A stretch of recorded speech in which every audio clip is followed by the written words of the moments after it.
Welcome to the chapel of Robinson College here at the University of Cambridge.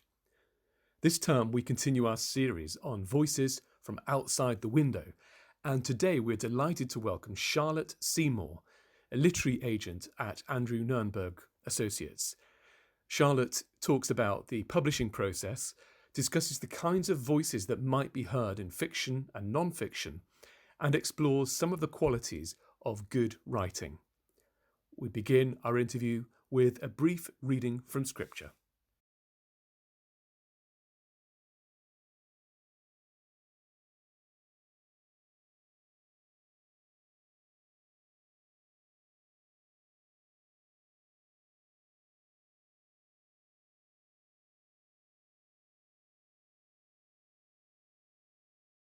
Charlotte Seymour, welcome to Robinson College. And could we ask you to begin by saying something about your personal background, how you ended up becoming a literary agent? Yes, thank you for having me. And yeah, this is a really interesting question. Very few agents go straight into it, although I got into it kind of relatively early on in my career. So I studied modern languages, but it was pretty much, literature just in foreign languages, in French and Italian. This is in Oxford? Yes. Yeah. At which college? Christchurch. Oh, right. Very nice. Yeah. I had the most amazing tutors, so that was, a joy. And I was really interested in doing something around translation, but probably not becoming a translator myself, although that's something I really enjoy. But translation and cultural exchange and literature. And having briefly thought I was going to be a lawyer and gotten as far as a term into law school and had a job lined up, I saw the error of my ways and dropped out for the first time in my life. And it was the best thing I ever did. And instead of that, I started an internship at the agency where I now work. It's not quite as straightforward as that might make it sound.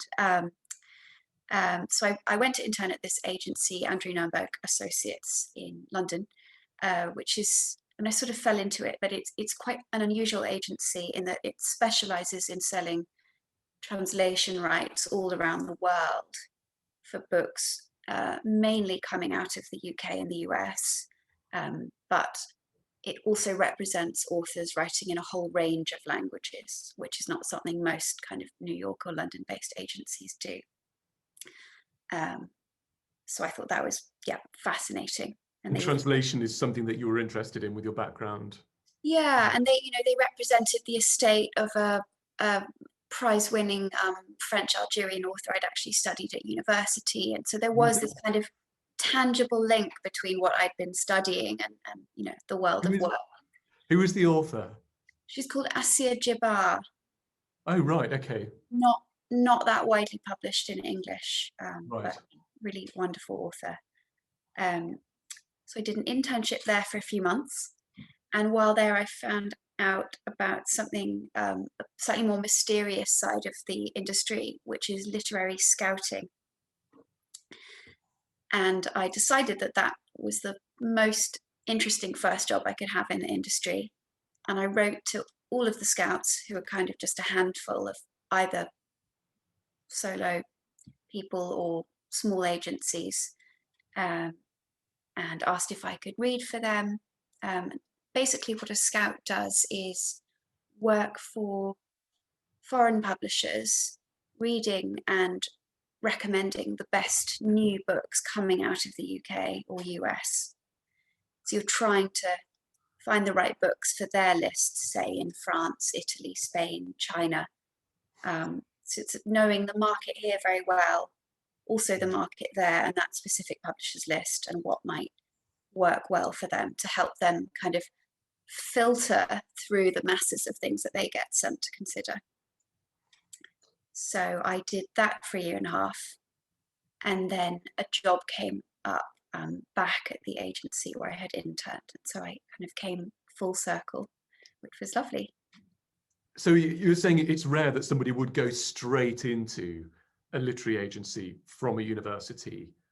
Yes, the most straightforward thing would to be an agent's assistant, which is not uncommon. And I had applied for lots of those jobs and just not gotten them.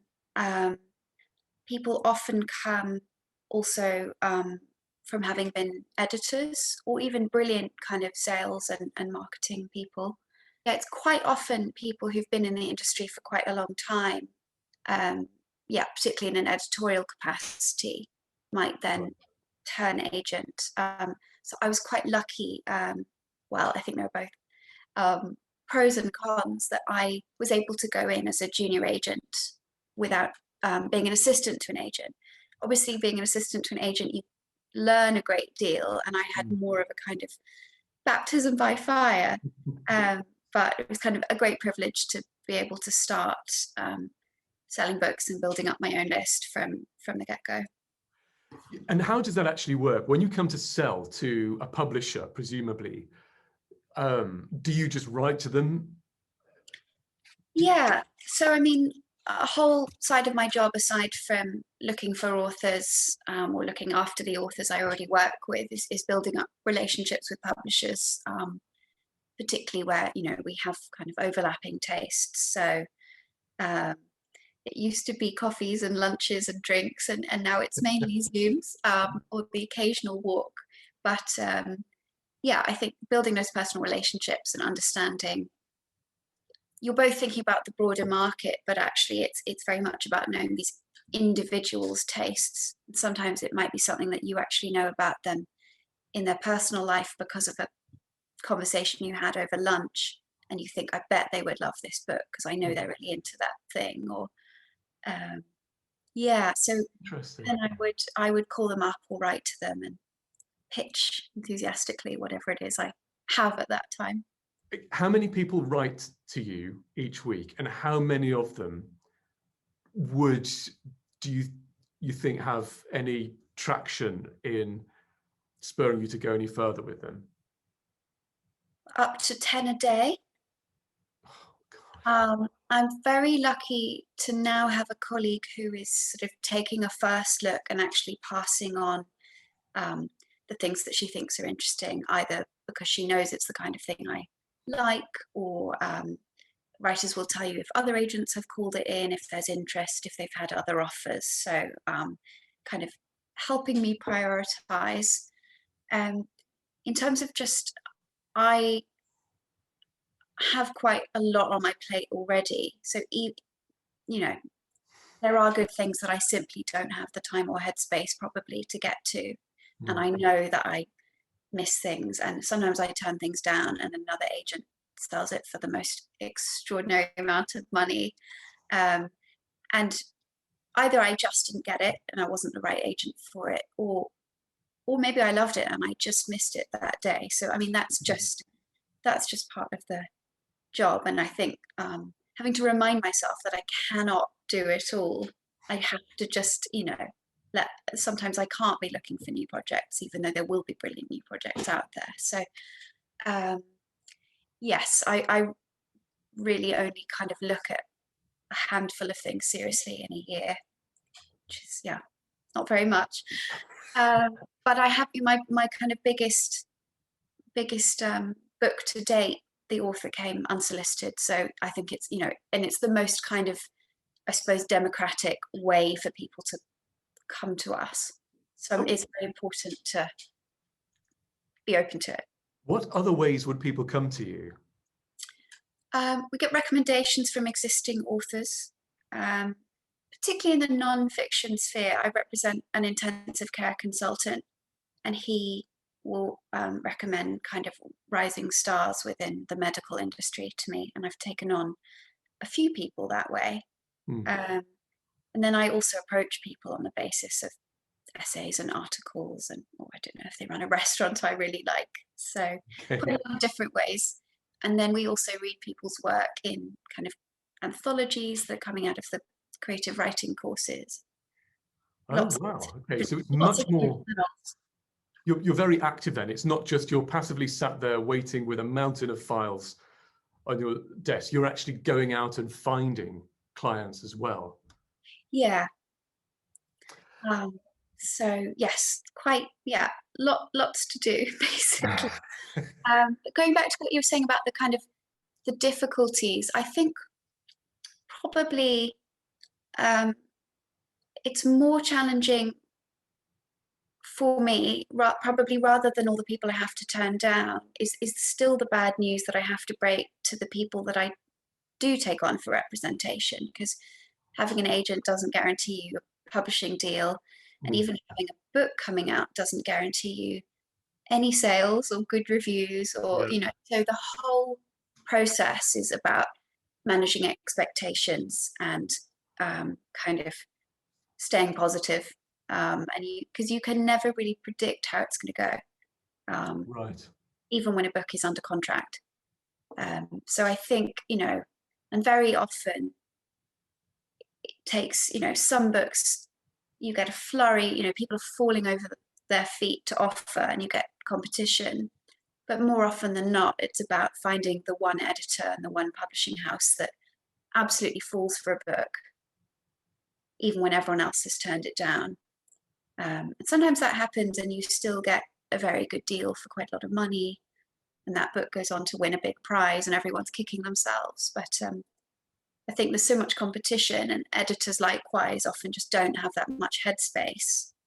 It's it's a sort of lucky combination of factors if you get the right project to the right editor at the right time. So this is one of the questions then. So in academic writing, it's fairly straightforward. If you've got a brain, you've got something to say, and you know how to write, you will get published. I don't know what you would call it. Is it trade press? Yeah. Okay. What else do you need in addition to those things? Yes, I'd say kind of similarly, the non-fiction market is quite a lot easier. If you've got the right profile to write on a given subject, and you can identify a clear gap in the market, you're writing either a completely new book or a new take on a familiar subject. You can really look on a shelf in a bookshop and say, well, does this book exist? Does it need to exist? Fiction is sort of anyone's guess, really. There are definitely kind of currents, things that come and go, but by the time anything is kind of a trend, it's probably over, in that it would be too late to sell a book to come out in 2 years' time. Right. In that area. So those things often emerge without anyone really realizing, and suddenly you've got, one of my authors has written a sort of alpine thriller or chiller thriller, and it turns out that this is actually a sort of a new subgenre in the crime and thriller area. Oh wow, okay. So yeah, I think to succeed in fiction, it's the sort of it's the challenge of finding firstly an agent and then an editor who really just connect with your voice and have a vision for how to kind of hone it, develop it, and sort of position it and present it, get it out to readers. Okay, can I ask a few follow-up questions there? That raises quite a lot. There's firstly, there may be no simple answer to this. What's the difference between fiction and literary fiction? Yes, that's a very good question, and I have an answer. So I think most people would generally understand it as literary fiction. Form and style are as important as plot, sometimes more important. So you could have a real page turner, but it's the quality of the writing that makes it literary. Or you could have a literary novel with no plot at all. And I tend to think in more commercial fiction, it can be really good writing. I think it's more that the style is almost invisible. You don't stop and think, God, what a beautiful sentence. You're so caught up that the writing is it's like the writer is invisible and you are just in the story, which is, right, to do that well is an amazing thing. And that's literary fiction, or that's just good fiction as a whole?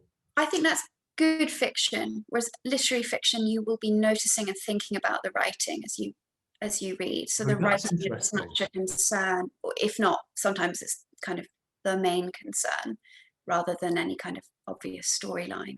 So you're almost doing something clever with, you know, there are books about fungus. There's a whole post-humanist genre, isn't there, that's emerged, where the whole thing feels as though you've been pushed out of the story constantly.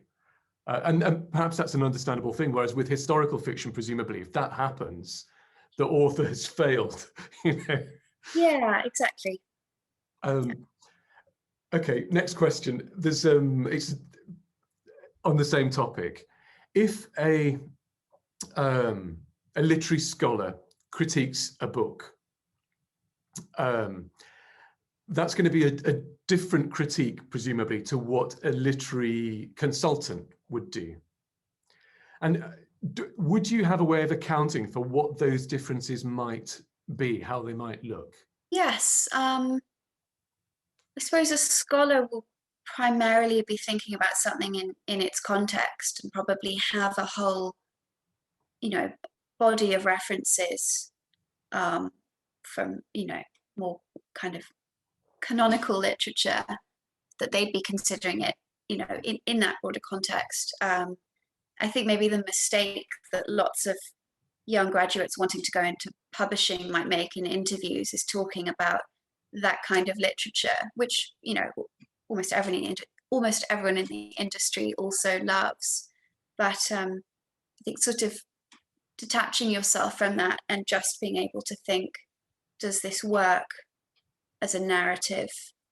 How successful and fully fleshed out are these characters and their motivations? And but just looking at a story or a book in its,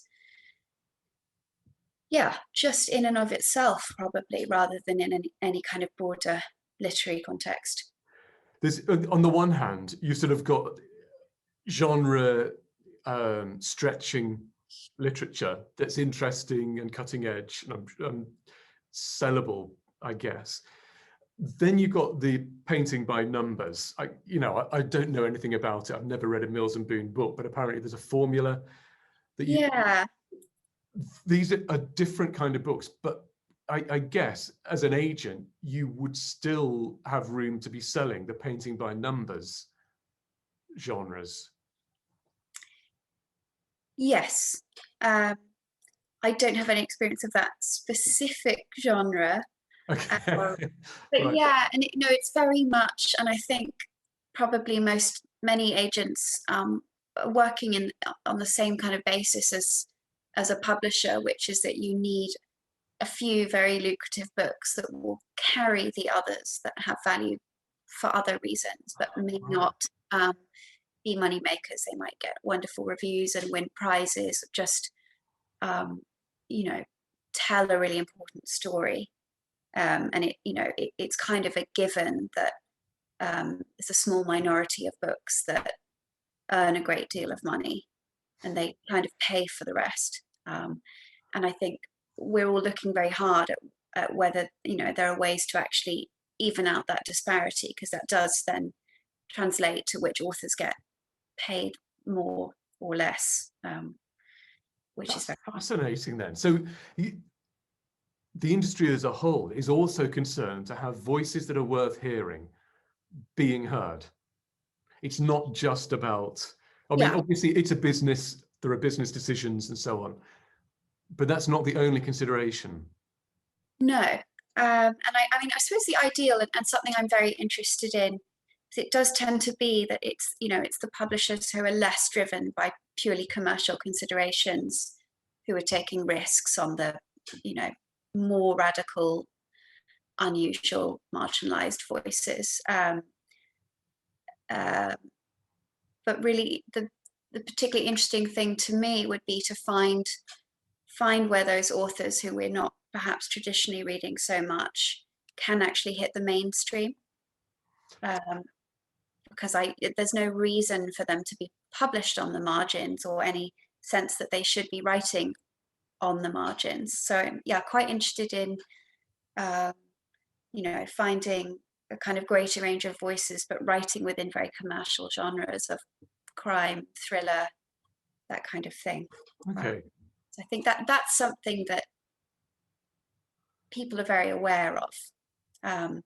But then, yeah, I mean, this kind of definitely overlaps with another question you had raised, but what people kind of feel that what stories people feel they might be expected to tell, and what stories they have the freedom to tell. Yeah.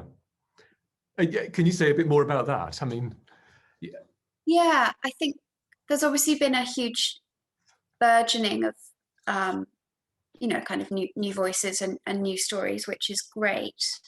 But I think a lot of those writers do feel that they're expected to tell the story of their community,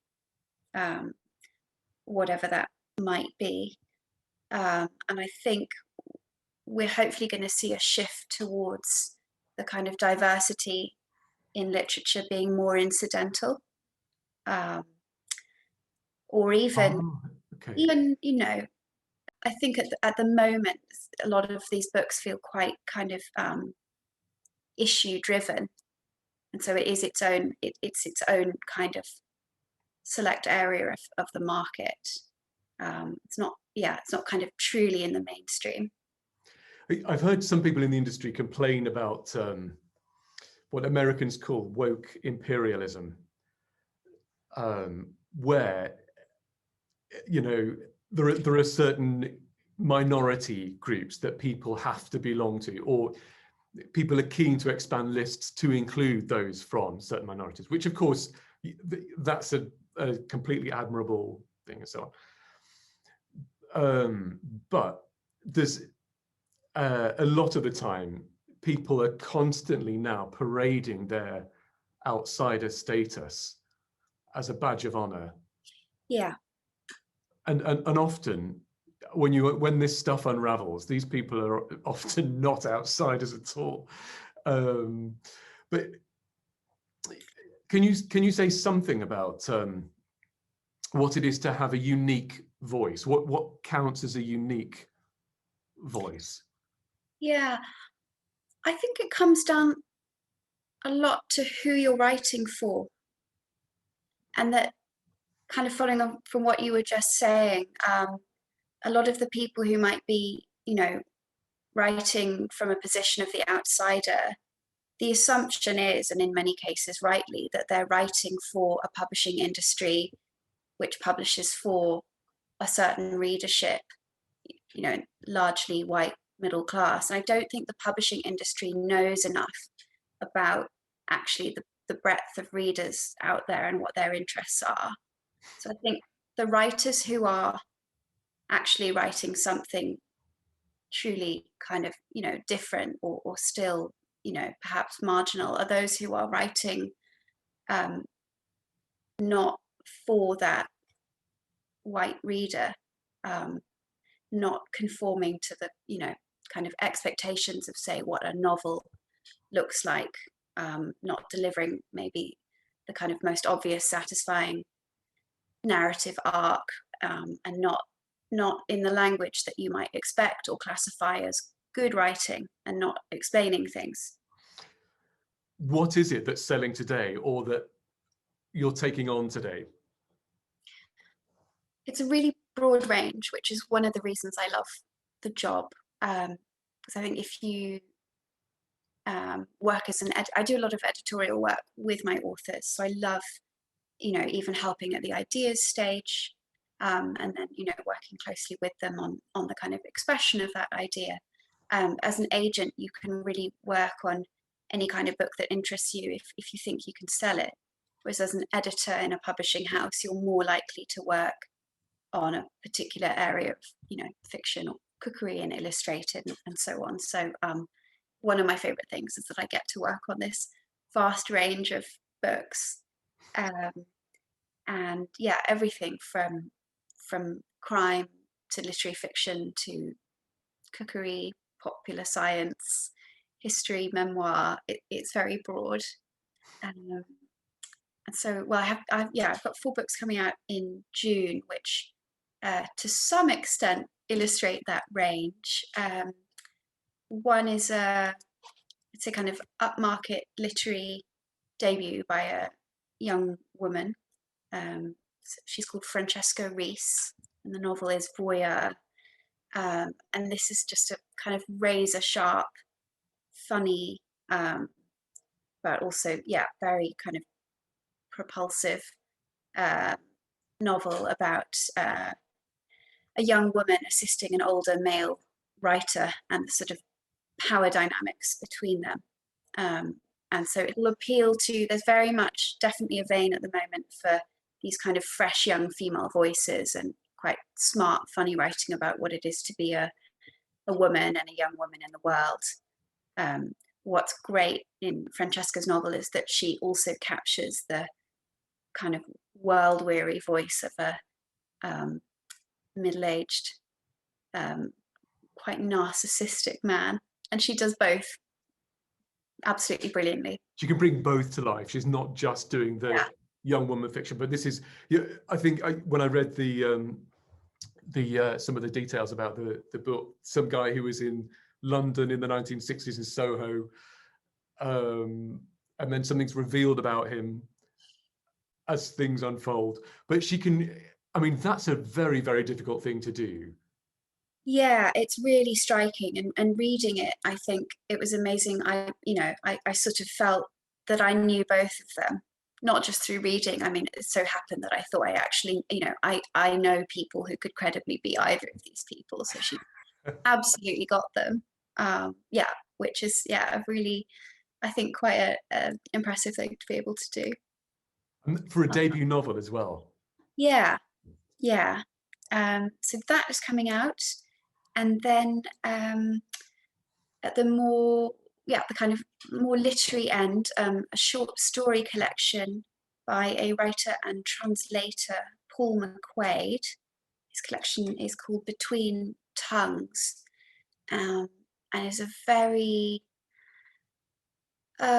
visceral collection that kind of takes in folklore, even elements of horror, and is drawing on his kind of background as a translator. It's very much about language and communication, and both kind of literal translation between one language to another, and other ways that we struggle in communication, and things that we sort of can and can't say. And this is presumably appealing to you because this is your background as well. This is... Yeah, absolutely. And it does, I'd say sort of some of the things he touches upon, there is at the moment definitely a kind of a very strong vein emerging of short story writers who probably kind of in the footsteps of people like Angela Carter, but kind of looking at folklore and the fantastical and bodies and all sorts of strange and wonderful things. So I kind of, I approached him with that particular interest. It turns out that he's, kind of part of hopefully, a generation, an emerging generation of young writers kind of working in this area, which is exciting. It's thrilling. It's one of the big areas that we're constantly facing in a place like Cambridge, obviously, about how one language can be understood in another language. Once you've got over the world that a textbook and a dictionary will give you the answer, the ambiguities and the struggles that throws up are enormous. But he's translated those into story. Yes. I mean, his background, he's from Glasgow originally. So some of his stories and the novel that he's currently writing look at Gaelic. He also translates from Japanese. So, I mean, the stories really take us all over the world. But they also, they look at kind of where language fails us in other ways, in relationships and things. So it's quite kind of broad in that sense. And then what was the third book? I can't remember. So then I've got two memoirs which are very different to one another. Um, one is called the Insomnia Diaries by Miranda Levy. And this is I mean, shocking story where the author suffered really crippling insomnia for 8 years, and sort of lost everything and had to, rebuild a life as she quite recently kind of recovered. But she tells it in a very funny, light way, and weaves in a kind of wealth of either, advice from experts or anecdotes and tidbits from her own sort of search for a cure, because she visited every kind of doctor, shrink, acupuncturist, you name it. And I think, the ultimate message of the book is that there often isn't a cure for these chronic conditions, and it's much more about mindset and learning to manage and look at things differently. So in that sense, it's quite a positive. It's quite a positive book. I mean, she has largely recovered, but I think lots of people struggle with insomnia to varying degrees. So I think rather than a book telling you why it's really important that you must get X hours of sleep and what will happen to you if you don't, or all the ways that you can sleep better. Okay. Someone who's kind of experienced it at the worst end, said maybe there isn't a perfect cure, but these are ways you might manage. So there's practical advice as well. Yeah. With the mental health pandemic, we could call it, one of the first things we have to ask people here that often isn't asked is, are you sleeping? Yes. Yeah. I don't understand why that's not the first question everywhere, but it's shocking how often it's no is the answer. No, I mean, that's very new since I was at university, because I did not sleep very well in those days, particularly before my finals. And I don't think people were really aware of, that was just a normal part of being a student before your finals at a university like that, rather than I think people being aware of, how many of us were not in, the best way. Well, in Oxford, I was at Oxford, they cram everything into just like 3 days sometimes, don't they? And you've got your entire 3 years can how you are on those 3 days. If you've done a languages degree, you don't do any exams in your second year.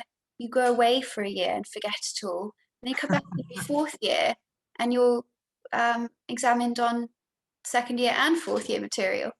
So it's quite a lot. It's completely mad. I don't know if they do that here in Cambridge. I don't think they do. No, I think it's a bit more, I think they have exams in the second year, so that you've got some of it out of the way. Yeah. So yes, hopefully that book's going to reassure a few people who have difficulty sleeping. That sounds fascinating. And the final book was about crossing borders. Yes. So this is Border Crossings by Mohammed Chaudhary, who I think was the first British-born Bangladeshi to go to Oxford and read PPE. And so it's his journey from, growing up in South London, and he was pretty much the only, non-white, non-Christian boy at his school, what that was like all the way through to, Oxford. The flip side of it was that when they would go back to Bangladesh to visit the family there, of course, he didn't fit in either because he was British in their eyes.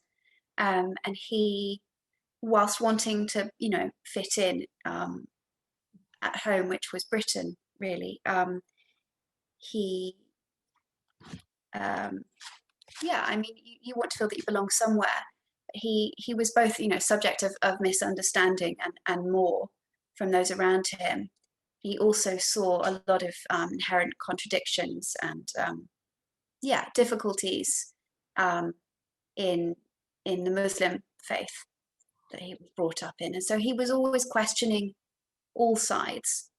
That sounds like somebody who's got genuine experience of being an outsider. Yeah, And it goes on to take in kind of more literal border crossings, because he's now a consultant, I think, in technology. He's based out in Australia, but his job, he was traveling constantly, advising governments and companies on their technology, I don't know, activities.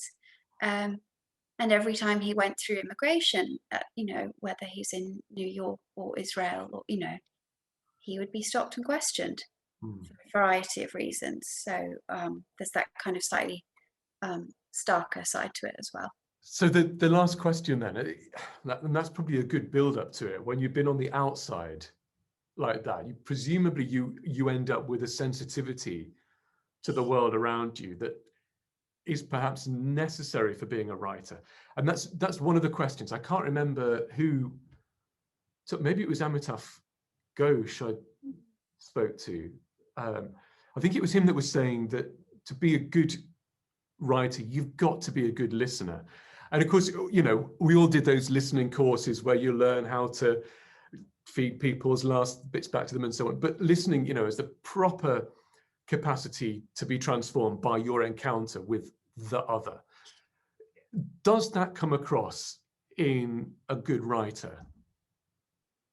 I think, as I was saying with Francesca's novel and how she captures these two very different voices, what often strikes me when I'm reading and stays with me might not be the overall plot of a novel, or it's the tiny detailed observations where you think, either because it might actually kind of strike a chord with you, or you just you understand how much, whether it is research or drawing on their own background, or how much someone has kind of tuned in to a character's experience and outlook. Yeah. And then that comes across in your ability to inhabit somebody else's world. Yeah. And give voice to it in a way that feels natural. Is that exactly? Yeah. I think you can just tell when that sort of, that level of, I don't know, nuanced detail isn't there, and that's because someone's writing a story they want to write, but not about real characters in a real place. Would you like to say anything about people approaching you or anything like that? Yeah, I'm always on the lookout, and I sort of, as well as our website, I have a Pinterest where I put up all the covers for the books I represent, but also the ones I most enjoy reading. So I sort of try and make it easier to give a sense of what I'm looking for, but the answer is I usually don't know until I see it. Yeah. Charlotte Seymour, thank you very much. Thank you.